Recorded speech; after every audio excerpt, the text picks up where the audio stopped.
भुव स्वाहा वायवे इदं नाम स्वाहा सूर्याय इदं नाम भूर्भुवः स्वाहा प्रजापतये इदं नाम।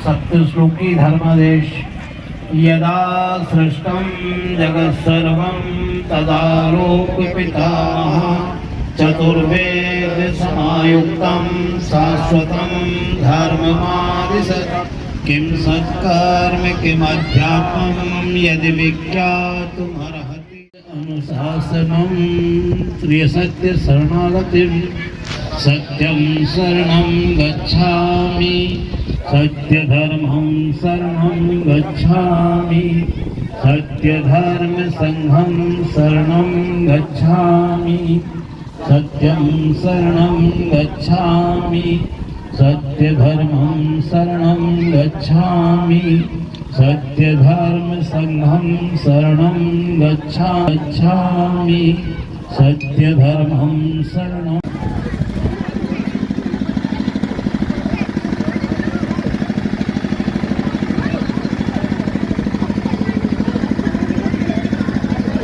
नहीं कर दो तुम सब एक जगह जी भी पास करना भी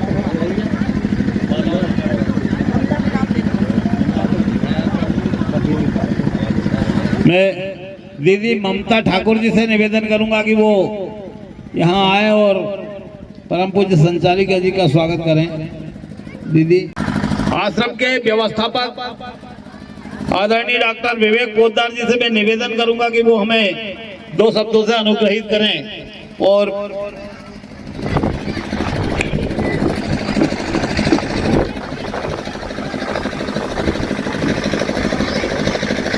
हेलो, बहुत बहुत धन्यवाद। आज इस मंच पर मुझे दो शब्द बोलने का मौका मिल रहा है। सबसे पहले जिन्होंने इस कार्यक्रम को आयोजित किया, संगीता को मैं बहुत बहुत धन्यवाद देना चाहता हूँ कि अकेले के बलबूते पे इतना बड़ा कार्यक्रम करना और इतने लोगों को बुलाना एक बहुत बड़ी सफलता मैं मानता हूँ। आदरणीय नल्ली जी को नमन करता हूँ। इस कार्य के प्रणेता जिन्होंने इस कार्य का पुनरुज्जीवन किया, महानुभाव श्रीमान माधव पोद्दार साहब को, उनको मैं नमन करता हूँ जिनकी वजह से आज जन जन में अग्निहोत्र बताने का मौका हमको मिल रहा है। थोड़ी सी व्यवस्थाओं में कमी दिखी तो उसका मैं यहाँ उल्लेख करना चाहता हूँ कि हम लोग जब भी जितने भी कार्यकर्ता जिन्होंने इस कार्यक्रम का आयोजन किया या जहाँ भी कार्यक्रम का आयोजन हो, वहाँ पर फूल बांटने के बजाय वृक्षों को बांटने का, पौधों को बांटने का एक कार्यक्रम रखा जाए। जिसको भी कार्यक्रम रखना हो कम से कम 100-200 वृक्षों को बांटा जाए और सभी लोग जितने बैठे हुए हैं उनको बांट के और जहाँ जहाँ प्रोग्राम हो वहाँ वृक्ष अपने अपने घर में लगाने की एक योजना सब लोगों को मिलकर शुरू करनी चाहिए। जो कार्यकर्ता बैठे हुए हैं उनसे मेरा अनुरोध है कि फूल बांटने से अच्छा है कि हम लोग वृक्ष बांटें और वृक्षों की बहुत ज़रूरत है। आने वाला समय बहुत ही मौसम गर्म हो रहा है, विभाग गर्म हो रहा है, तो मौसम को ठंडा करने के लिए तो अधिक से अधिक वृक्ष लगे। फूल तो क्या है, फूल तो 4 दिनों में खत्म हो जाएंगे, लेकिन वृक्ष एक बार फट गए तो वृक्ष याद भी रहेंगे और वृक्ष एक यादगार रूप में भी रहेगा। और वृक्ष आप बड़े होकर बहुत सारे काम आपके इसमें करेंगे, ऑक्सीजन देने का काम करेंगे, छाया देने का काम करेंगे। तो वृक्ष बांटे जाए फूलों की बजाय। और जैसा आज का कार्यक्रम रखा जाए अग्निहोत्र का, तो मैं समझता हूँ कि बहुत सारे लोग अग्निहोत्र के बारे में परिचित होंगे। अग्निहोत्र क्या है, कितने लोग जानते हैं, अग्निहोत्र यहाँ बैठे हुए लोग पता नहीं है उनको। एक छोटा सा मैं आपको यहाँ पे उदाहरण देना चाहूँगा कि हम अपने अपने घरों में झाड़ू लगाते कि नहीं लगाते, सफाई करते कि नहीं करते, क्यों करते हैं? सफाई क्यों करते हैं अपने घर में? झाड़ू क्यों लगाते हैं? ताकि घर की गंदगी, धूल बाहर हो। और अगर धूल अंदर घर में पड़ी रहेगी या गंदगी घर में पड़ी रहेगी तो उससे क्या होगा कि बीमारियाँ होंगी और हम अपने घर में खुद ही के घर में बीमार होना शुरू हो जाएंगे।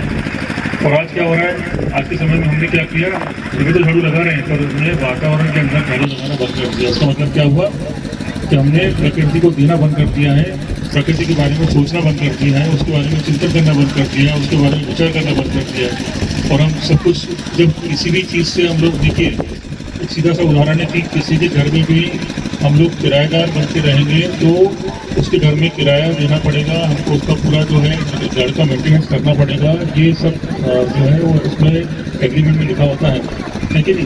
तो ऐसे अगर दुनिया में जो हमने जन्म लिया है तो एग्रीमेंट के साथ में जन्म लिया है कि बुद्धिमान होने के नाते मनुष्य का कर्तव्य बनता है कि वह इस प्रकृति की रक्षा करे और प्रकृति को सही बना कर रखे।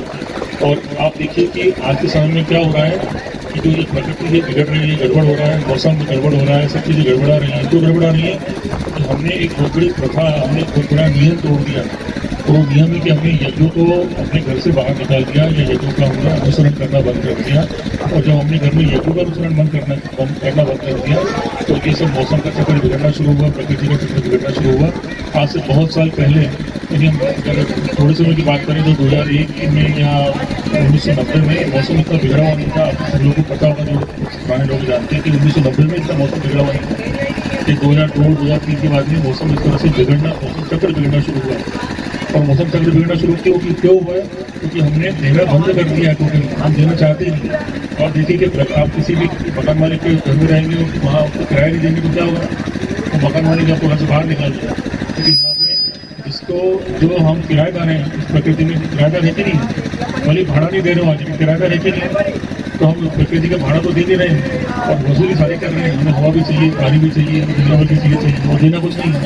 तो प्रकृति के लिए कुछ भी करना नहीं है। और देखिए कि प्रकृति के लिए कुछ करना, यानी पर्यावरण की शिक्षा हमें स्कूल में पढ़ाई जाती नहीं है। पर्यावरण की शिक्षा हमें कोई बताता नहीं है।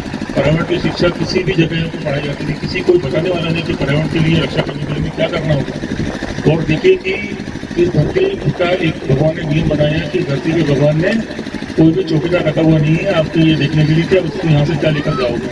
क्योंकि ये ईश्वर को मालूम है कि दुनिया से एक तिनका भी लेकर जाना असंभव है कि नहीं। तो ऐसी दुनिया है जहाँ पर हम किराएदार के रूप में रह रहे हैं और किराएदार के रूप में रहकर हमारा कर्तव्य कितना बड़ा बन जाता है, इतनी बड़ी जिम्मेदारी बन जाती है कि हम अपने आसपास के पर्यावरण को शुद्ध रखें, हम अपने वातावरण को शुद्ध रखें, हमारी जिम्मेदारी। और जिम्मेदारी ईश्वर ने किसको दी है? हमको दी है। क्योंकि बुद्धि केवल मनुष्य के पास है और किसी को बुद्धि नहीं दी है ईश्वर। तो बुद्धिमान होने के नाते हमारा कर्तव्य बनता है। अब ये जो अग्निहोत्र है, ये क्या है जो हम आज आपको बताने आए हैं और थोड़ी देर में यहाँ पर सामूहिक रूप से अग्निहोत्र होगा। तो अग्निहोत्र करने का उद्देश्य क्या है? ये वही देना है जो हमारा लगता है, जो हमने वर्षों से दिया नहीं प्रकृति को, हम भाड़ा दे नहीं रहे हैं। तो जब भाड़ा किराया दे नहीं रहे तो किराया भाड़ा देने का एक तरीका अग्निहोत्र है। और अग्निहोत्र दुनिया का सबसे छोटा यज्ञ है। उसे करने में केवल 2 मिनट लगते हैं सुबह और शाम, बहुत लंबा वक्त नहीं लगता। और अग्निहोत्र की सबसे बड़ी खासियत मैं आपको बता दूँ कि अग्निहोत्र को करने के लिए कोई माध्यम नहीं है। अग्निहोत्र आपको सीखना है, खुद करना है, खुद ही उसका लाभ लेना है। अग्निहोत्र पूरी तरह से व्यक्तिगत है। लेकिन जब आप अग्निहोत्र करते हैं तो अग्निहोत्र करके आप न केवल अपना फायदा करते हैं बल्कि प्रकृति के बहुत सारे और भी चीज़ों का फायदा करते हैं। एक बार अग्निहोत्र करने से 1 टन ऑक्सीजन का निर्माण होता है। एक बार अग्निहोत्र करने से सोचिए कि आपको एक दिन में लगभग 5 से 6 सिलेंडर ऑक्सीजन लगती है। वो ऑक्सीजन की पूर्ति अग्निहोत्र करता है, इतना बड़ा काम करता है। और एक बार अग्निहोत्र करने से गौ माता की भी रक्षा होती है। इतने अगर अग्निहोत्र जो है 2 मिनट का यज्ञ है और अगर जितने यहाँ लोग बैठे सारे लोग अगर अग्निहोत्र करते हैं तो ये 2-2 मिनट मिला के कितना बड़ा होट हो जाता है। वहाँ के यज्ञ के बराबर अग्निहोत्र हो जाएगा। सोचिए हजारों घरों में अग्निहोत्र होता है तो वो कितना बड़ा रूप ले लेगा, कितना बड़ा रूप अग्नि लेगा, सोचिए। तो इसलिए अग्निहोत्र बहुत छोटा सा यज्ञ है। तो अग्निहोत्र करने के लिए क्या है, कोई जाति पाति का बंधन नहीं है, कोई किसी चीज़ के बंधन अग्निहोत्र का नहीं, दिशा का बंधन नहीं है, बिना नहीं कर सकते। तो अग्निहोत्र करने में कोई बंधन नहीं है, केवल अग्निहोत्र को करना है। अभी आपको बताया जाएगा यहाँ पे अग्निहोत्र के नियम क्या है, अग्निहोत्र कैसे करते हैं। अग्निहोत्र नियमों से बंधा हुआ है। अग्निहोत्र ऐसे नहीं कि आपने हवन किया सुबह 4 से 9 बजे कर लिया, रात को 2 बजे कर लिया, सुबह 3 बजे कर लिया, ऐसा नहीं है। अग्निहोत्र प्रकृति से बंधा हुआ है, समय पर करना है और समय पर ही अग्निहोत्र होगा। और जो लोग ये बोलते हैं कि हमारे पास करने के लिए समय नहीं है, एक बार बाहर गया हुआ था कहीं हरदा गया हुआ था तो वहाँ पे प्रोग्राम में, मंदिर में प्रोग्राम था वहाँ पे, तो वहाँ पे सब लोग बैठे हुए थे। उन्होंने मुझे बोला कि अग्निहोत्र हम तो कर लेंगे लेकिन दिक्कत ये है कि अग्निहोत्र करने के लिए टाइम नहीं हमारे पास है। मुझे बड़ी हंसी आई, मैंने लोग कहा, मैंने ऐसे मत बोलो आप, आप बच्चों को परीक्षा के लिए टाइम निकाल लेते हो, आप खेती के लिए टाइम निकाल लेते हो, आप किसी के आपको ट्रेन पकड़ना उसके टाइम निकाल लेते हो, आपको कोई अगर किसी का इंटरव्यू होता है उसके लिए आपको टाइम निकाल लेता है। वही ट्रेन पकड़ने के समय में जाना पड़ेगा ना आपको। 9 बजे के ट्रेन में आप सोचो नहीं 9 बजे जाऊँगा, मैं तो 10-11 बजे जाऊँगा, ऐसा नहीं मुझे जाना नहीं है, मेरे पास टाइम नहीं है, तो क्या वो ट्रेन तो छूट जानी है आपकी। तो आप जीवन में हर काम टाइम पर कर रहे हो नहीं कर रहे हो, हर काम टाइम पर कर रहे हो। सिलेंडर खाली हो जाता तो भरना टाइम पर है उसको, डीजल का बिल आपको भरना है उसको टाइम पर है, किसी ने किराया देना तो भरना टाइम पर है, किसी की किस्त है तो भरना टाइम पर है। ऐसे नहीं बोला नहीं किस्त बनी हुई है उन्हें टाइम पर नहीं भरना, 1 तारीख का मैं तो 4 तारीख को 10 तारीख को भर दूंगा। तो जीवन में हर काम आप टाइम पर कर रहे हो कि नहीं कर रहे हो, वैसे भी कर रहे हो। अभी तो जो नहीं कर रहे वो भी टाइम पर काम तो कर रहे हैं सारे। तो अग्निहोत्र की बात वो काम 2 घंटे के 4 घंटे काम है, अभी तो 2 मिनट का काम है। जो आप सारे काम अपने जीवन में टाइम पर कर रहे हो तो 2 मिनट का तो टाइम पर करने में क्या बिगड़ता है, करके देखना चाहिए। तो 2 मिनट का समय, जरा सा समय अगर हम लोग परिवार के लिए देते हैं, छोटे के लिए देते हैं, देखिए आप जीवन में हर चीज़ बहुत अच्छे से करते हो परिवार के लिए। अगर आपको स्कूल में बच्चों का दाखिला करना है तो अच्छे स्कूल में करना है, कोई घर में चीज़ लेके आनी तो बढ़िया लेके आनी है, घर होना चाहिए तो बढ़िया फर्नीचर होना चाहिए, ये होना चाहिए वो होना चाहिए। तो हम अपने जीवन में हर काम को अच्छा करते हैं, अपने घर परिवार करते क्या करते हैं, हम हमेशा कोशिशों में लगे रहते हैं कि हमारा घर परिवार के लिए अच्छे से अच्छा हम क्या कर सकते हैं करें। तो एक अच्छा वातावरण तो देना पड़ेगा ना, उसके बगैर काम कैसे होगा। हम सारे काम अच्छे करते हैं परिवार के लिए, वातावरण देखते हुए भूल जाते हैं। तो वातावरण जहाँ पर नहीं है अच्छा, वहाँ पर तो दुनिया भर की दिक्कतें हैं ना, नेगेटिविटी है वहाँ पर, दुनिया भर की दिक्कतें हैं, झगड़े झंझट है, परेशानी है, क्लेश है, तनाव है, क्योंकि वातावरण अच्छा नहीं है और घर का वातावरण ही अच्छा नहीं है। तो घर का वातावरण अच्छा नहीं है तो सारी चीज़ें अपने आप अच्छी होनी नहीं है, अपनी अच्छे से होनी नहीं। ज़िंदगी तो चलेगी आपकी, अभी आप नहीं करेंगे तो भी ज़िंदगी चलेगी, आप कैसे नहीं कि अभी तो नहीं करेंगे तो आपकी ज़िंदगी बेकार हो जाएगी। लेकिन ये कि अभी तो नहीं करते हुए आपकी ज़िंदगी वैसे चलेगी जैसे कि आज चल रही है कल नहीं चल रही है। जैसे कि एक गाड़ी होती है जिसमें चलती भी और नहीं भी चलती है, तो ऐसी ज़िंदगी चलाने से बेहतर है कि हम लोग अच्छी ज़िंदगी के बारे में सोचें। जब हम ज़िंदगी के बारे में सब अच्छी चीज़ों को सोच रहे हैं, हम अपनी ज़िंदगी में अच्छी चीज़ों को ला रहे हैं। हम ज़िंदगी में कभी ऐसा नहीं सोचते हैं कि भाई हमारे घर में अगर कोई घर बनना है तो थोड़ा कम खर्चे वाला बने या ऐसा बने, हम उससे घर भी बने तो बढ़िया बनना चाहिए, हमारी ये चीज़ अच्छी होनी चाहिए, हम कपड़े भी पहने तो बढ़िया कपड़े, बढ़िया से बढ़िया कपड़े पहने। तो हम अपनी ज़िंदगी में बढ़िया से बढ़िया करने की कोशिश करनी है। अब हमको ये कोशिश और करनी है कि बढ़िया से बढ़िया वातावरण घर में कैसे तैयार हो, उसके लिए हमें अग्निहोत्र करना है। जो अग्निहोत्र आपको बताया जाएगा थोड़ी देर बाद। तो अग्निहोत्र सुबह और शाम करना है, 2-2 मिनट सुबह और शाम करना है, कोई दिक्कत नहीं है। यहाँ महिलाएं बहुत सारी मेरे सामने बैठी हुई हैं तो नहीं करती हैं, खाने घर परिवार के सुख चयन के लिए आपको आज ही तो कल इस चीज़ को अपनाना होगा। ये जो हम प्रकृति को दे नहीं रहे हैं, हमारा कर्जा होता है, हमारा चढ़ रहा है, जैसे गुरु का ऋण होता है, जैसे बुद्धि का ऋण होता है, वैसे प्रकृति का ऋण होता है। बिना ऋण चुकाए हमको इस दुनिया में हम ज़्यादा समय तक अपना जीवन सुखी नहीं बनाना चाहिए, ऋण हमको चुकाना पड़ेगा। और ऋण उस माध्यम से चुकाना पड़ेगा जो माध्यम भगवान ने दिया हुआ है।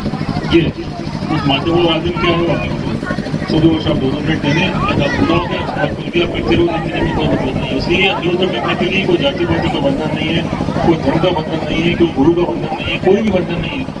आदरणीय मलिनी दीदी, डॉक्टर विवेक जी और साथ ही में संगीता को धन्यवाद देती हूँ। उसने बहुत अच्छा कार्यक्रम यहाँ पर किया है, काफ़ी लोगों को इकट्ठा किया है, गांव से बाहर होते हुए भी काफ़ी लोग यहाँ पर हैं। तो जैसा कि अभी आपने 24 घंटे का यहाँ हवन हुआ, सभी लोग उसमें सम्मिलित हुए हैं, सभी को उसमें बहुत आनंद आया होगा ऐसा मुझे लगता है, क्योंकि यज्ञ में भाग लेना अपने आप ही आनंद का विषय है। तो ये महामृत्युंजय यज्ञ था 24 घंटे का। ये तो यज्ञ अलग अलग समय पे अपन कर सकते हैं या जब चाहे तब कर सकते हैं विशिष्ट प्रसंगों पे। लेकिन जैसा कि अभी विवेक जी ने बताया, जो अग्निहोत्र हमें करना है वह तो नित्य किया जाता है, वह उसे सुबह शाम किया जाता है और दिन में 2 बार इसको करना होता है। क्योंकि अग्निहोत्र करने से क्या है, अपने घर का वातावरण शुद्ध होता है। और सबसे बड़ी बात यह है कि हमें स्वस्थ रहने के लिए और मानसिक शांति के लिए, सभी के लिए आवश्यक है कि वातावरण अच्छा हो। जब तक वातावरण अच्छा नहीं होगा हम खुश नहीं रह सकते, स्वस्थ नहीं रह सकते। तो अग्निहोत्र ऐसा यज्ञ है जो हमें अच्छा स्वास्थ्य देता है, मानसिक शांति देता है, सब कुछ हमें अग्निहोत्र से प्राप्त होता है। अग्निहोत्र की विधि बहुत आसान और बहुत छोटी सी है, लेकिन अग्निहोत्र में एक ही बात है, इसके नियम हैं और नियमों से ही इसको किया जाता है। यदि हम इसके नियमों में कोई फर्क करते हैं तो फिर उसका कोई भी फायदा हमें नहीं मिल पाता। हूँ, मुझे बहुत अच्छा लगता है करना, हमेशा की तरह मेरे जीवन में अग्निहोत्र बहुत खुश हूँ और करना हमेशा करूँगी। बताती हूँ लेकिन लोगों करते नहीं हैं, बहुत बताती हूँ उनको, लेकिन कर नहीं सकते हैं। जी को मेरा सादर प्रणाम और मंच पर आसी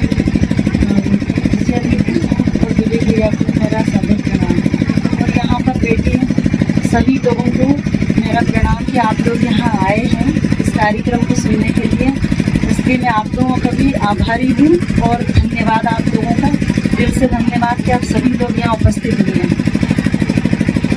जैसे आपको दीदी ने बताया है अभी अग्निहोत्र के लिए, अग्निहोत्र वास्तव में बहुत ही हमारे जीवन के लिए बहुत उत्तम चीज़ है और हम सभी को ये करना चाहिए। और हम अपने बच्चों को, हमारा जीवन तो जैसा चल रहा है वो हो गया है, लेकिन बाकी आगे हम अपने बच्चों को कैसा वातावरण देना चाहते हैं वो अग्निहोत्र से ही संपन्न है। और अग्निहोत्र जो है वो इतना गंभीर विषय है आज के परिवेश में, जिस तरह से प्रकृति में बदलाव आ रहे हैं, वातावरण में टेम्परेचर का बढ़ना, आंधी तूफान जब उसका समय नहीं होता उससे पहले ही प्रकृति ने अपना रूप बदल लिया है, समय पर वर्षा ना होना, ये सारी चीज़ें जो हो रही है, इतना परिवर्तन हो रहा है, ये हम सब लोग प्रकृति में अपना योगदान देते हैं, लेकिन अग्निहोत्र के द्वारा ही हम दे सकते हैं। और हम ये सब योगदान नहीं दे रहे, इसलिए इतना वातावरण खराब हो रहा है, क्योंकि हमारी जिम्मेदारी, हमने इतना खराब किया है तो सुधारने की जिम्मेदारी भी हमारी ही बनती है। तो अग्निहोत्र आप सभी लोग करेंगे, आप लोगों को सबको अच्छा लगेगा, क्योंकि अग्निहोत्र जो है एकमात्र ऐसा साधन है जिससे हमको मानसिक सुख मिलता है, मानसिक सुख मिलता है, हमको तनाव नहीं होता है। सबसे बड़ी आज जो समस्या चल रही है आज के परिवेश में वो मानसिक समस्या है और हम इससे बहुत ज़्यादा परेशान हैं, क्योंकि हर किसी को आजकल तनाव हो रहा है और वो तनाव दूर करने का सबसे अच्छा माध्यम अग्निहोत्र है। तो आप सभी लोग यहाँ पर आपने देखा है कि ये कल से चल रहा है, ये कार्यक्रम हवन हुआ है, फिर उसके बाद अभी सामूहिक अग्निहोत्र भी होगा।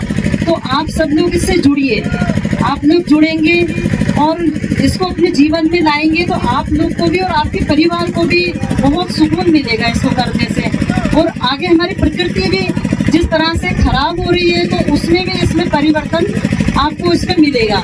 तो आप सब लोग के सहयोग से ही हो सकता है ये काम, आप सब लोग सहयोग करेंगे तो ये जरूर आगे बढ़ेगा। और इसी बात की मैं अपना वाणी को विराम देती हूँ। धन्यवाद। उपस्थित है श्री धर्मेंद्र महाराज जी से निवेदन करूंगा कि वो भी अग्निहोत्र के संबंध में और इस आयोजन के संबंध में मेरा सत्संग नमन, आदरणीय विवेक जी, डॉक्टर साहब को मेरा प्रणाम, दीदी को प्रणाम।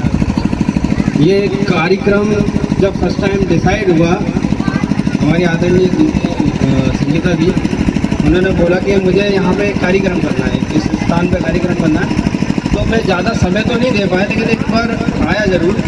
और शायद उस समय परिचय और वो छपाने थे, फिर मेरे भी व्यस्तता रही, पर फिर भी मैं दीदी को बोलूँगा तो उन्होंने काफ़ी अच्छी व्यवस्था करके इस कार्यक्रम को ऑर्गेनाइज़ किया, उसके लिए मैं उनका बहुत बहुत धन्यवाद करूँगा। और यहाँ के लोगों ने जो उनका सहयोग किया उसके लिए भी मैं उन सभी लोगों को बहुत बहुत धन्यवाद अदा करना चाहता हूँ। रही बात अग्निहोत्र, अग्निहोत्र एक ऐसी विधि है वेदों की जिससे हम जो चाहें वो बाकी में प्राप्त कर सकते हैं। ये 100% सत्य है और आप करिए लगन से उसे। उसके 5 नियम थे, क्योंकि ये प्रकृति के नियम हैं, उन नियमों से कोई अलग हम अगर हटके कोई नियम इसको करते हैं तो उसका कोई फ़ायदा नहीं होता है। अगर सूर्य अपनी उपस्थिति अगर सही समय पर दर्ज नहीं कराएगा तो हमें कैसा प्रतीत होगा, अगर रात्रि समय पे नहीं होगी तो हमें कैसे प्रतीत होगा।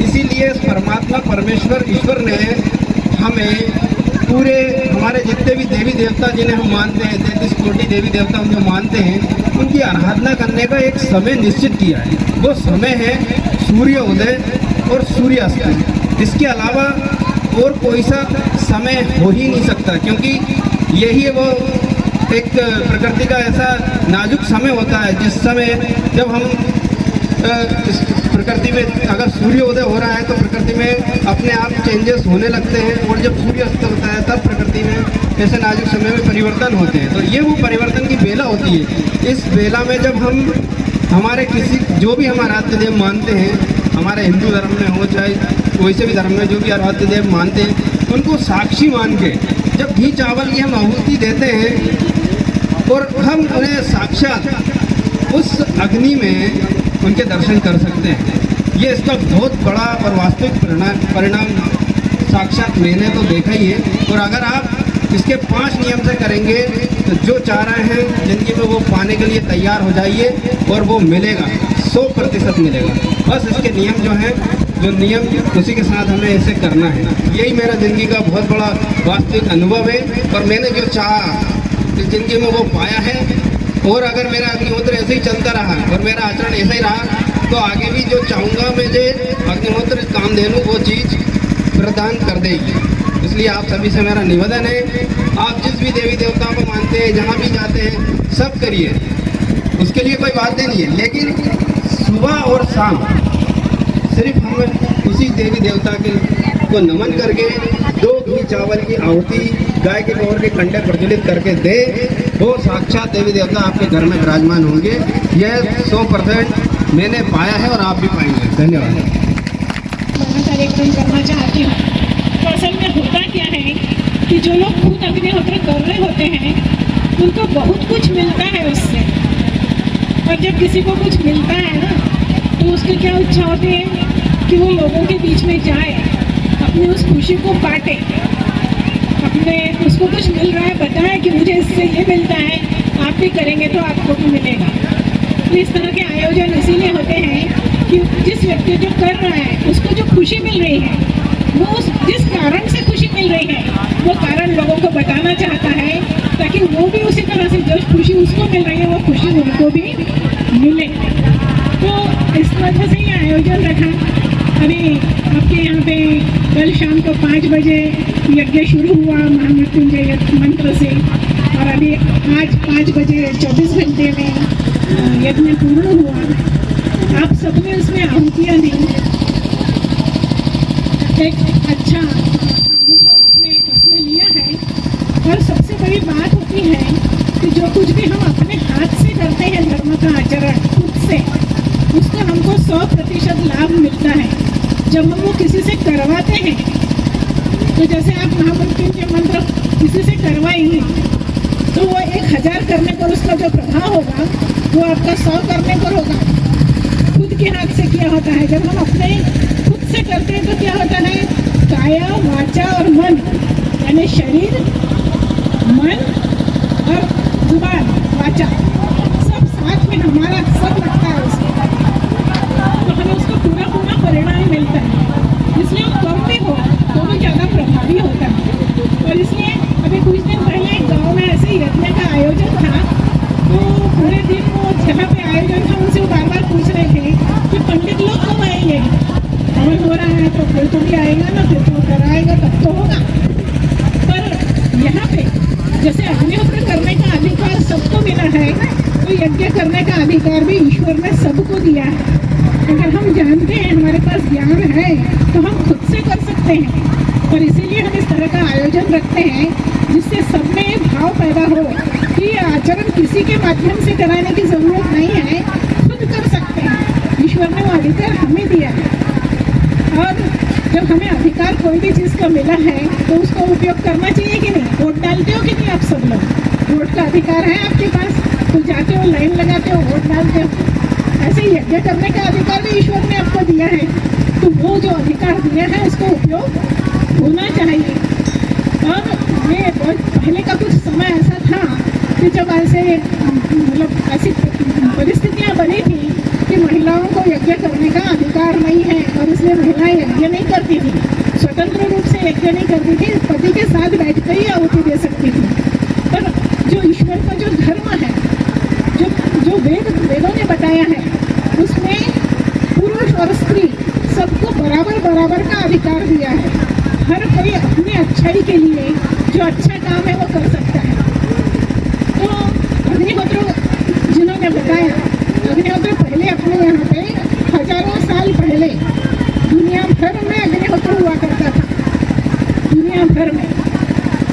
करते थे, हमारे पूर्वजों ने सबने अग्निहोत्र किया हुआ है। पर बाद में ऐसी परिस्थितियां बनी कि आज से करीब 2500 साल पहले यज्ञ बंद हो गए। फिर बंद होते होते वो सिमट के चले गए, एक तरह से खत्म ही हो गया। अब कभी कभार होते हैं, वो भी नियमों से नहीं होते हैं, पर जब भी कोई चीज़ नियम से नहीं होती है उसका प्रभाव नहीं होता है। तो इतने लंबे समय बाद फिर अभी पिछले 60 साल पहले ये अग्निहोत्र फिर से बताया जाना शुरू हुआ। और जो हमारी संस्था है इसने लोगों के बीच में, आपके जैसे पास हम आए हैं, ऐसे लोगों के बीच में आकर जागृति पैदा करने की कोशिश की कि हर आदमी, उसकी जाति क्या है, उसका धर्म क्या है, इससे कोई मतलब नहीं। जो वेदों में अधिकार दिया है, ईश्वर ने जो अधिकार दिया है, उसका वो उपयोग करें और अपना भला करें। अपना भला करने का अधिकार सबका है। तो अग्निहोत्र की शुरुआत आज से 60-70 साल पहले दोबारा से हुई। जो हजारों साल पहले था और बंद हो गया था, वो फिर से वापस से शुरू हुआ। और जब वापस से शुरू हुआ तो वो बिल्कुल खुले रूप में शुरू हुआ। जैसा अभी मैंने नियमों में बताया, मैं बजट चाहे भी कर सकते हैं, जिसमें दिशा का बंधन नहीं रखा कि भाई पूर्व की ओर मुँह करके बैठना है कि पश्चिम की ओर मुँह करके बैठना है, या आपने क्या पहनना है और आपने क्या खाना है। अग्निहोत्र का इस सबसे कोई मतलब नहीं है। अग्निहोत्र ये ईश्वर की बताई हुई कृति है। देखो आप अपने घर में अपन देखते हैं, चूल्हे में अगर एक मिर्ची डल गई तो क्या होता है? चूल्हे में अगर एक मिर्ची, लाल मिर्ची अपनी डल गई तो क्या होता है? वो एक मिर्ची अगर आप खाने में डालेंगे तो क्या होगा? किसी को उसका स्वाद आएगा? 10 लोगों का खाना बनना है, उसमें अगर एक मिर्ची डाली तो स्वाद आएगा क्या? नहीं आएगा। पर वो एक मिर्ची अगर चूल्हे में जल गई तो क्या होगा? सब खासेंगे, घर के बाहर भी लोग खासेंगे। क्योंकि कोई भी चीज़ जब जलती है तो वो सूक्ष्म हो जाती है, बारीक हो जाती है, पर वो पूरी हवा में फैल जाती है। इसलिए जो अभी उन्होंने बताया प्रकृति के लिए आगे बढ़ाना कहते हैं, सूर्य चंद्र कौन सा दोनों प्रकृति कहते हैं। तो इस प्रकृति को कुछ लेना है तो हम कैसे लेंगे? तो उसको हमें जलाना पड़ेगा। जलाएंगे तो वो सूक्ष्म होगा, और सूक्ष्म होकर के जो आँख से नहीं दिखेगा और सब जगह फैल जाएगा और बहुत दूर तक फैल जाएगा। और ऐसे देखें तो अपन एक बूंद घी और इतने से चावल, एक कौर भी नहीं होगा हमारा खाने का, एक कौर भी नहीं है। और वो अगर हम जलाएं समय पर तो वो काफ़ी बड़े एरिया में, समझो एक 10 एकड़ में उसका प्रभाव होगा। उतने से चावल इतना वो प्रभावी होता है क्योंकि अग्नि में जल करके सूक्ष्म होकर के तो पूरा वातावरण में फैल जाता है। इसलिए जो वातावरण है, जिसको हम प्रकृति कहते हैं, जिसको हम देवता कहते हैं, जब बारिश नहीं होती तो क्या होती है? इंद्र की पूजा होती है ना। यही तो प्रकृति है ना, इन्हीं की तो पूजा करते हैं ना। तो ये कैसे इनका हिस्सा लेंगे? हम इनको जब अग्नि में आहुति देते हैं तो जितने भी देवता हैं सब अपना अपना हिस्सा उसमें से ले लेते हैं खुद से, क्योंकि वो सूक्ष्म होकर फैल जाता है। जो जहाँ है वही उसको उसका हिस्सा मिल जाता है। इसलिए प्रकृति से अग्निहोत्र जुड़ा हुआ है। जो कहते हैं ना वातावरण शुद्ध होता है, वातावरण हमको साफ करना चाहिए, वो अग्निहोत्र के माध्यम से होता है, अग्नि के माध्यम से होता है। अग्नि में आहुति जलती है, उसका प्रभाव पूरे वातावरण पर होता है। इसलिए जब सवेरे अग्निहोत्र करते हैं तो हमारे घर का वातावरण शुद्ध होता है। वातावरण में जो न दिखने वाली चीज़ें हैं, जो हमें आँख से नहीं दिखती, जैसा एक अच्छा उदाहरण इन्होंने दिया था कि झाड़ू, कचरा हम जब झाड़ते हैं तो हमें कचरा दिखता है, झाड़ू से हटा देते हैं, जाला दिखता है, झाड़ू से हटा देते हैं। फिर वातावरण में क्या है तो हमें थोड़ी दिखाई देता है। वातावरण में जो विषैली चीज़ें हैं वो क्या हमें आँख से दिखती हैं? वातावरण में धूल है, दूसरे ऐसे कण हैं जो हमारे स्वास्थ्य को खराब करते हैं, वो क्या हमें आँख से दिखते हैं? वो कुछ भी आँख से नहीं दिखता। इसलिए वो गंदा है कि अच्छा है हमें कुछ समझ में नहीं आता। सिर्फ अगर वो गंदा है तो हमारा स्वास्थ्य खराब रहता है, शरीर का स्वास्थ्य भी खराब रहता है, मन का भी रहता है, दिमाग का भी रहता है।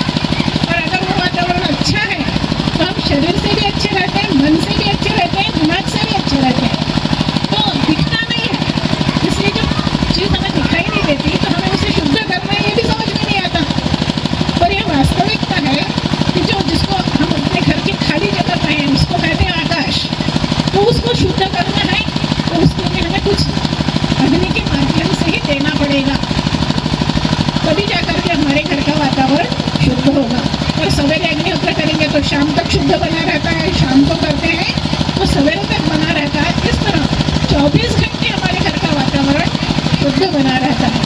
वेदों में जो देवता बताए, अग्नि स्वयं भी देवता है ना, सूर्य भी देवता है ना, ये सारे देवता ही तो हैं।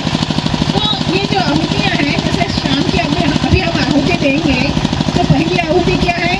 अग्नये स्वाहा, यानी अग्नि को अर्पित है। और दूसरी आहुति है प्रजापतये स्वाहा। प्रजापति कौन है?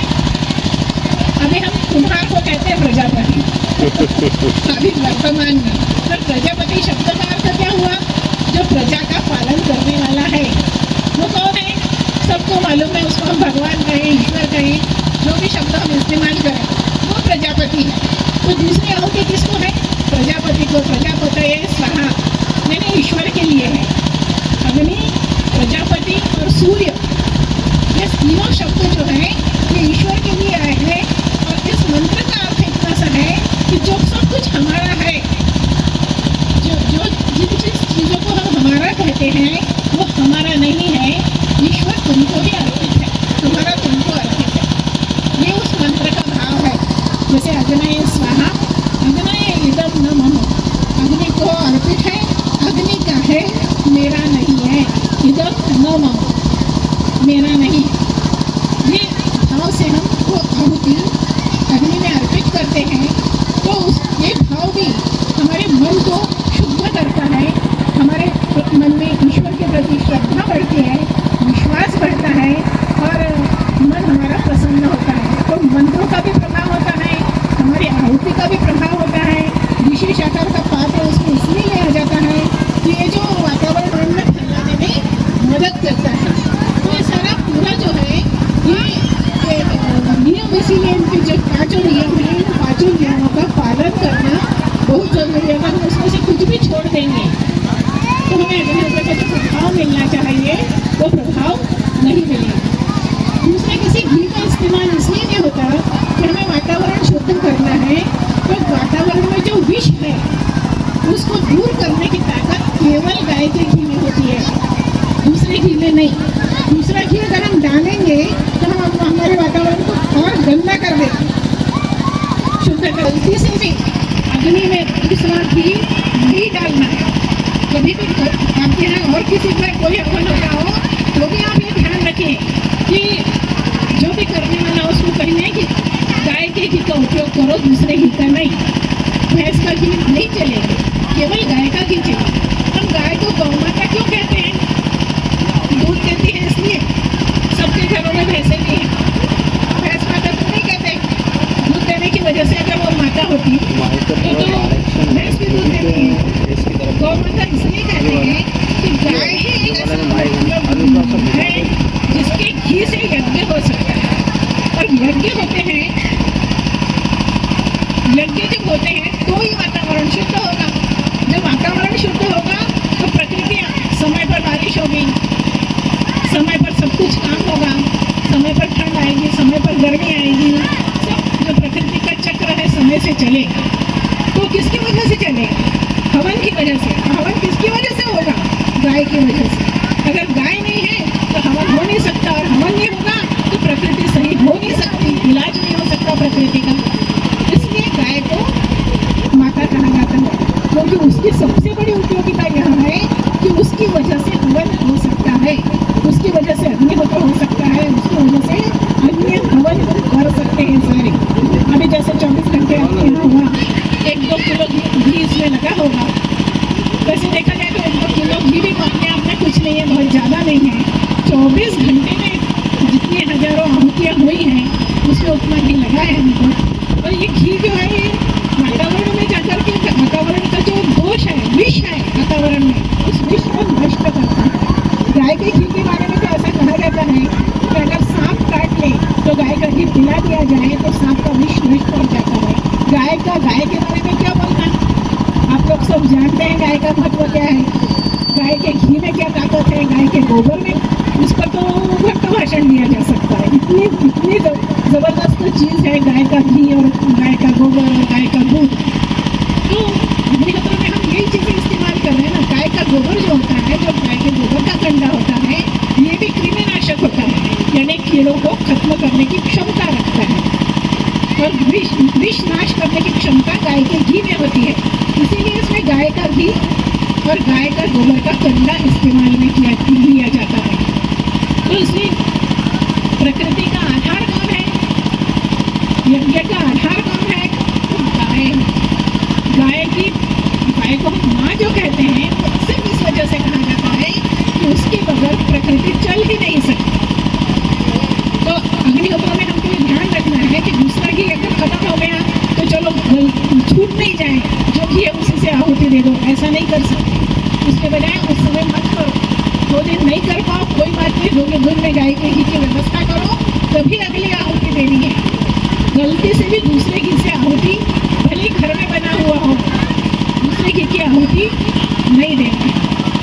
तो छोटे छोटे नियम है। देखो मुझे तो हमेशा लगता है गाँव वाले तो बहुत भाग्यशाली हैं, इसलिए भाग्यशाली है कि उनके पास घर में गाय बंधी है, घर में घी है, घर में कंडा है, सारा जो अग्निहोत्र करने को चाहिए वो सारा सामान तो घर में आपके रखा हुआ है। आपको तो सिर्फ उसको उपयोग करना है ना, एक तरीके से उपयोग करना है। सामान आपके पास है, चावल सब खाते हैं तो घर में चावल का डिब्बा भी भराइए, तो घी है, कंडा है और चावल है, क्या चीज़ नहीं है अग्निहोत्र करने के लिए। तो वो जो अग्निहोत्र करने का बर्तन है उसकी आपको एक बार व्यवस्था करनी पड़ेगी और कुछ भी नहीं करना है। आपके घर में जो सामान रखा है उसका एक तरीके से उपयोग करना है। उस तरीके से उपयोग करने से आपके जीवन में ज़बरदस्त बदलाव आएगा, ज़बरदस्त बदलाव। वो कुछ चीज़ें होती हैं जैसे जो बदलाव आता है वो दिखाई देता है। वो क्या होता है, बाहरी चीज़ों में जब बदलाव आता है तो दिखाई देता है, अंदर जब बदलाव आता है तो दिखता नहीं है। जैसे मैंने बोला कचरा दिखाई देता है तो हम झाड़ू से हम हटा देते हैं, पर वातावरण में जो कचरा है वो दिखता नहीं है, इसलिए हम हटा नहीं पाते उसको। वैसे ही जो बाहर परिवर्तन आता है वो सबको दिखता है, पर अंदर आया हुआ परिवर्तन दिखता नहीं है। पर अग्निहोत्र बाहर से कोई परिवर्तन नहीं लाता आपके जीवन में। ऐसा नहीं होगा कि आप अग्निहोत्र करने लगेंगे तो आपके सारे काम बन जाएंगे, अब आपके सामने कभी कोई अड़चन नहीं आएगी, ये ऐसा नहीं होता है। देखो मनुष्य के जीवन में सुख और दुख दोनों चीज़ें जुड़ी हुई हैं। सुख है तो दुख है, दुख है तो सुख है, दोनों चीज़ें हमेशा रहेंगी। अपने पास अगर मान लो केवल दिन ही दिन हो तो क्या होगा, मान लो रात नहीं हो, सब परेशान हो जाएंगे। और अगर मान लो रात ही रात हो तो क्या होगा, तब भी सब परेशान हो जाएंगे। तो दिन है और रात है, ऐसे ही मनुष्य के जीवन में सुख है और दुख है। तो परेशानियाँ तो आती हैं, परेशानियाँ आती ही रहेंगी, पर परेशानियों का सामना हम कैसे करते हैं इस पर सब कुछ निर्भर करता है। हम भगवान राम को पूछते हैं ना, किस लिए कि उन्होंने आई हुई परेशानियों का सामना साहस के साथ किया। जितने लोगों को हम भगवान करके पूछते हैं उन सबके जीवन में दुख है, परेशानियाँ है कि नहीं है। चाहे भगवान राम हो, चाहे कृष्ण हो, चाहे कोई भी चरित्र ले लो, एक भी चरित्र ऐसा नहीं जिसमें परेशानी नहीं है, केवल आराम ही आराम था। और हमसे ज़्यादा परेशानी थी, हमारे जीवन में उतनी परेशानी नहीं है जितनी उनके जीवन में रही है। तो परेशानी और सुख और दुख नहीं होता, आदमी होता है, वो हिम्मत में होती है, उसमें साहस होता है, उसमें ईश्वर की भक्ति होती है, विश्वास होता है, वो सारी समस्याओं का सामना करके आनंद से रहता है। और जिसके पास ये नहीं होता, उसके पास इतनी छोटी सी परेशानी जो होती है ना, उसको वो ऐसा बड़ा करके देखता रहता है और परेशान होता रहता है। तो परेशान होना ये हम पर निर्भर करता है, परेशानी पर नहीं, ये हम पर निर्भर करता है। हम ताकतवर बने, परेशानी छोटी हो जाएगी, हम कमज़ोर बने, छोटी परेशानी इतनी बड़ी हो जाएगी, परेशानी कुछ भी नहीं। तो इसमें अग्निहोत्र का ऐसा परिवर्तन नहीं दिखेगा कि अब कोई कर रहा है, किसी संकट में है तो फटाफट उसका संकट दूर हो गया, उसके पास पैसों की कमी थी तो ढेर सारे पैसे आ गए, उसको मकान बनाना था तो घर मकान बन गया, उसको ज़मीन चाहिए थी तो ज़मीन, ऐसा कुछ नहीं होता। होता क्या है, आपके अंदर परिवर्तन होता है। जो बात पर आपको रोना आता है, बात पर आप परेशान हो जाते हो, बात पर आप ईश्वर से शिकायत करने लग जाते हो,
उसी को सोचते रहा तो पेशेंट बन गए।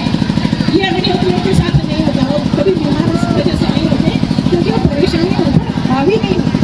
उसको विश्वास होता आया है जाएगा, एक अपना समय लेके जाएगा, वो उसका सामना करता है। एक आदमी कोई अगर वजन उठाने की क्षमता 20 किलो की रखता है और उसे 50 किलो का वजन उठाने को कहा जाए तो उसकी हालत क्या होगी? वो नहीं उठा पाएगा। पर ताकतवर है तो उसके लिए 50 क्या 1 किलो भी उठाना कुछ भी नहीं। तो इस तरह से हमारे जीवन में बदलाव हम बहुत अंदर से ताकतवर बन जाते हैं, शरीर से, मन से है अग्निहोत्र। और चूंकि हम बदलते हैं इसलिए हमारी सारी परिस्थिति बदल जाती है, सारी परिस्थितियाँ अपने आप बदल जाती है, अच्छी हो जाती है, हमारे अनुकूल हो जाती है। तो अग्निहोत्र काम करने का तरीका कैसा है? वो आप में बदलाव लाएगा और आपके माध्यम से परिस्थिति में बदलाव लाएगा। परिस्थिति पहले नहीं बदलती, आप बदलते हो। ये बदलाव एकदम से खुद को भी समझ में नहीं आता और दूसरों को भी नहीं आता, पर धीरे धीरे लोगों को लगता है कि अरे नहीं, ये वो पहले वाला व्यक्ति नहीं है। अगर पहले वाला व्यक्ति होता तो फलानी बात सुनकर के भड़क जाता, उसको तो कुछ हुआ ही नहीं ऐसी बात सुनने के बाद। ये परिवर्तन बाहर के लोग भी महसूस करते हैं और हम भी करते हैं। कई बार ऐसा होता है कि हमको खुद समझ में आने लगता है कि साल भर में 6 महीने में क्या हम वो पहले वाले नहीं है। अगर पहले वाले होते तो कोई ऐसी दिक्कत होती तो हम रोने बैठ जाते।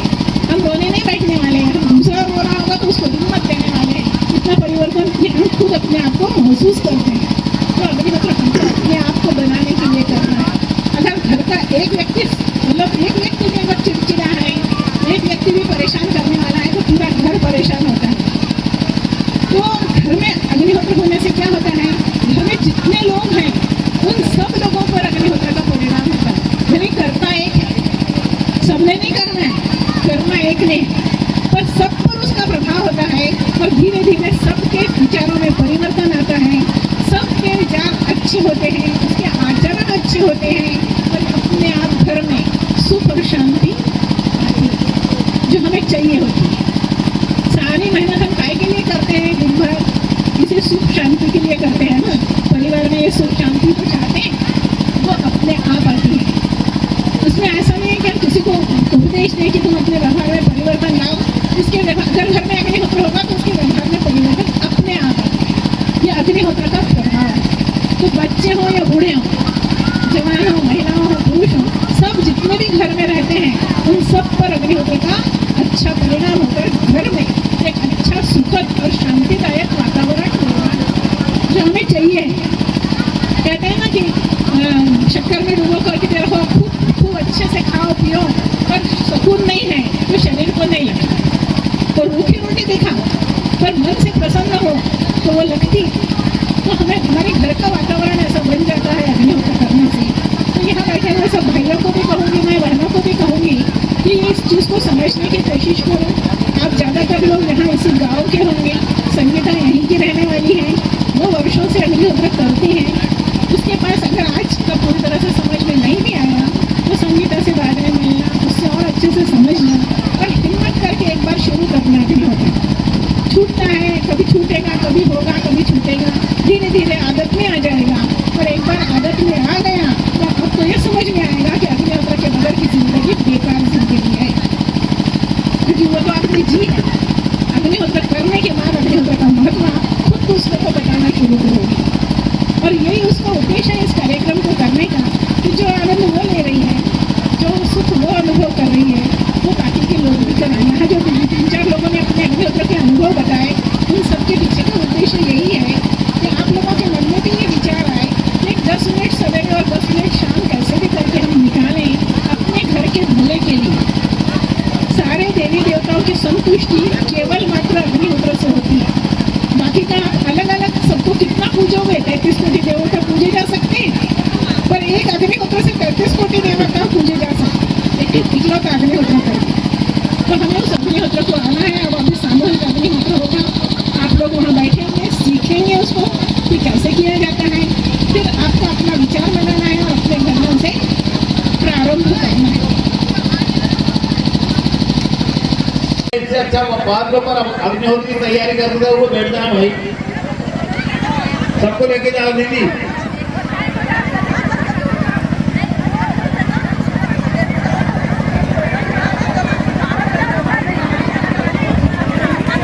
उधर पात्र खाली हैं, इधर आप खाली हैं। अगर दोनों खाली स्थान मिल जाए तो बहुत बड़ी पूर्ति हो जाएगी। ठीक 6:47 पर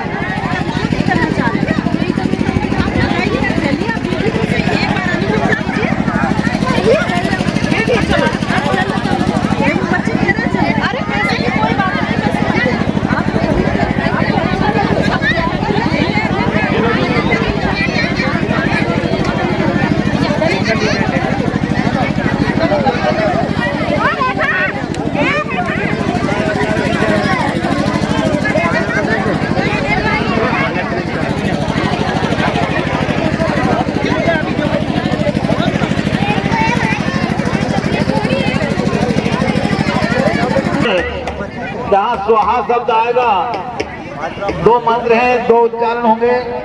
स्वाहा शब्द के साथ आपको आहुति छोड़ना है।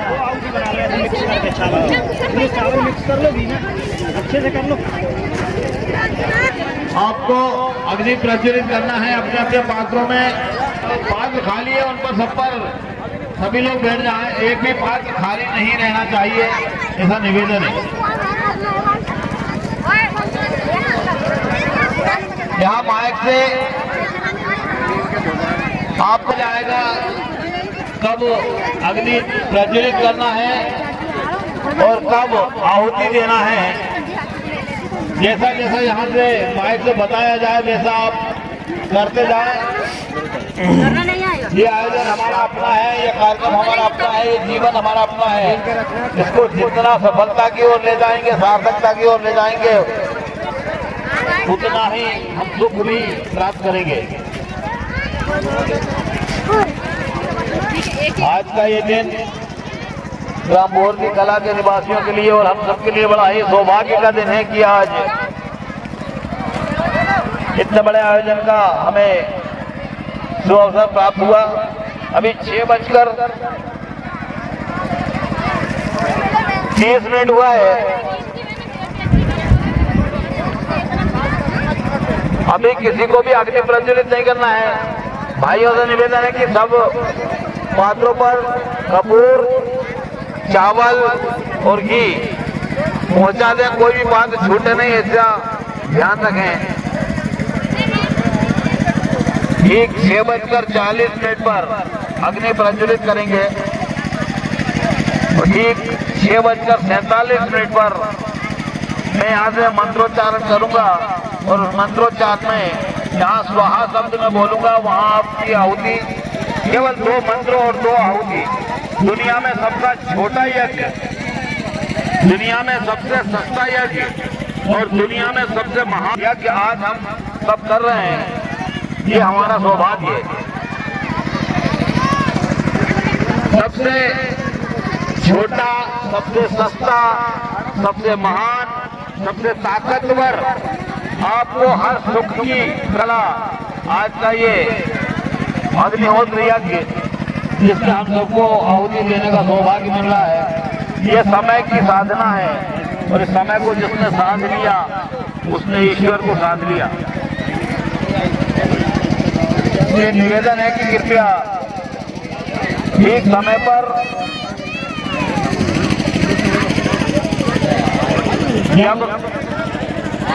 क्या सभी लोग अग्नि प्रज्वलित करें, उसी समय करना, अभी नहीं करना, क्योंकि गर्मी का सीजन है। घंटी बहुत जल्दी प्रज्वलित हो जाएंगी। ठीक 6:40-41 पर हम लोग अग्नि प्रज्वलित करेंगे और ठीक 6:50। अगर जो लोग पात्रों पर नहीं बैठे हैं उनसे मैं निवेदन करूंगा कि एक साइड में कहीं भी लाइन लगाकर सभी लोग बैठ जाएं। पूरे मैदान में कोई भी बंधु यज्ञ के समय खड़ा ना रहे, मेरा हाथ जोड़ के आप लोगों से प्रार्थना है, वित्तीय निवेदन है। जो लोग पात्र नहीं मिला है, देखो जो पात्रों पर नहीं बैठे वो हम यहाँ का आकर पंडाल में बैठा है।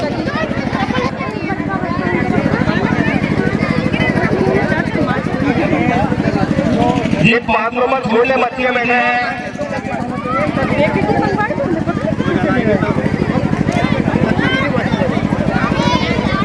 भैया, इन पात्रों पर कोई भी नादान बच्चे ना बैठे।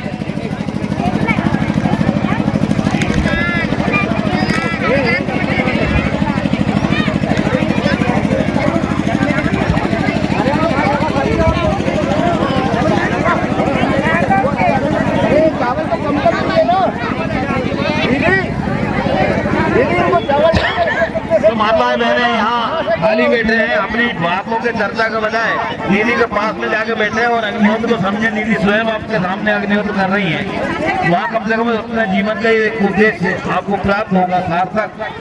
यहाँ मंच के पास आकर बैठ जाए दीदी के पास। जब अग्नि प्रज्वलित करने का निवेदन किया जाए तभी अग्नि प्रज्वलित करें, उसके पहले बिल्कुल ना करें। और जब मंत्र बोले जाएंगे पहले मंत्र के साथ वहा बोला जाएगा, तब आप पहली आहुति छोड़ेंगे। और दूसरे मंत्र के साथ जब स्वाहा शब्द बोल तब दूसरी आहुति छोड़ेंगे।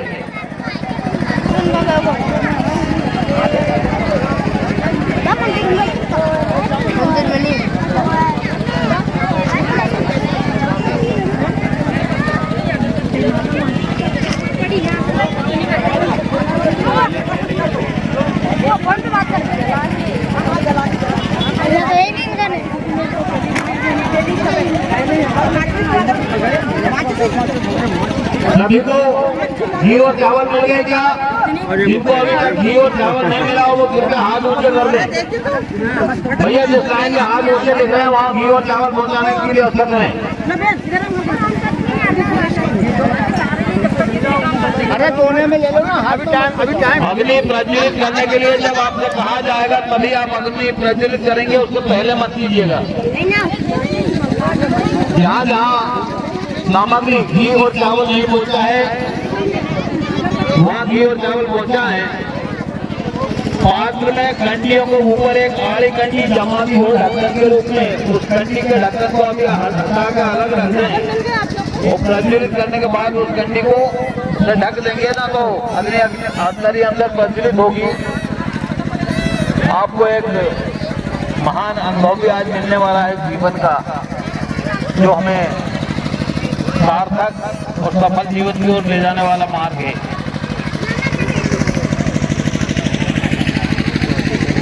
अभी अग्नि प्रज्वलित करने में 6 मिनट का समय बाकी है। जो बंधुवर इधर उधर बैठे खड़े हैं उनसे मैं निवेदन करूंगा कि वो यहाँ पंडाल में आकर के बैठे और देखें और समझें। पहुंचा देंगे, कृपया ध्यान दें। सभी जो अग्निहोत्र में बैठे हुए हैं सभी लोग हाँ एक दूसरे को बात करते जाए। माचिस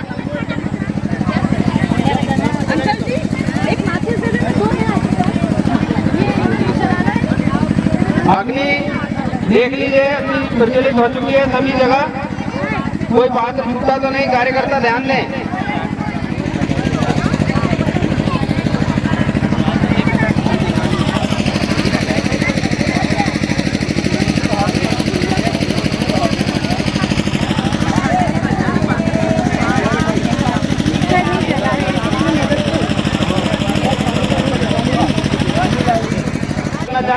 शाम का संध्याकालीन समय का तो वो हमारे कार्यकर्ता से मिले और वो अपना स्थान ग्रहण कर सकता है।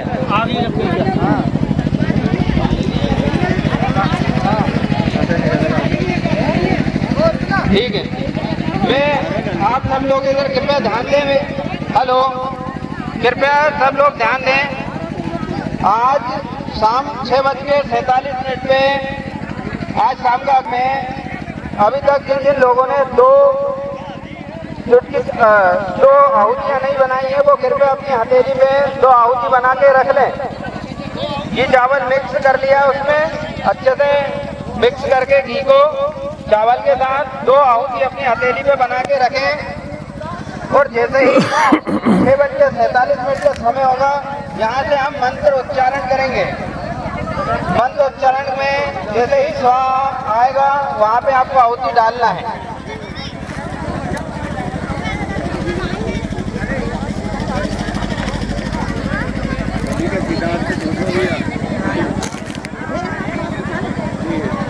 डबल बैठ सकता है, डबल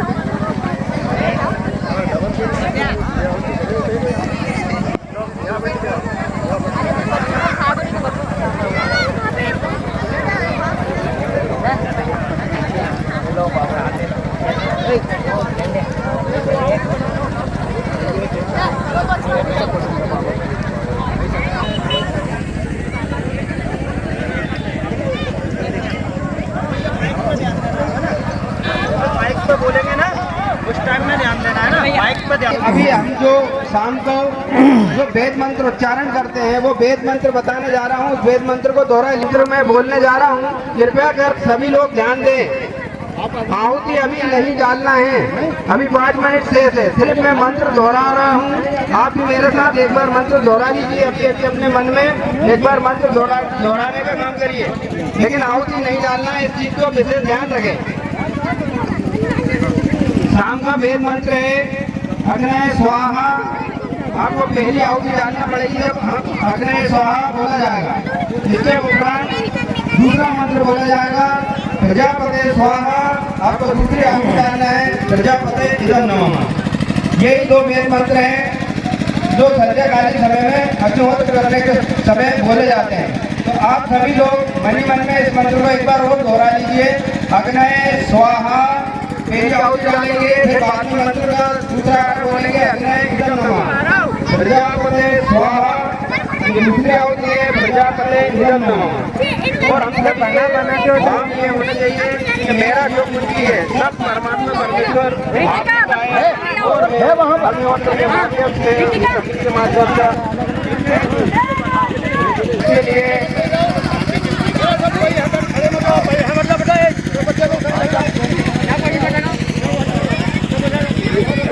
का विशेष ध्यान रखें।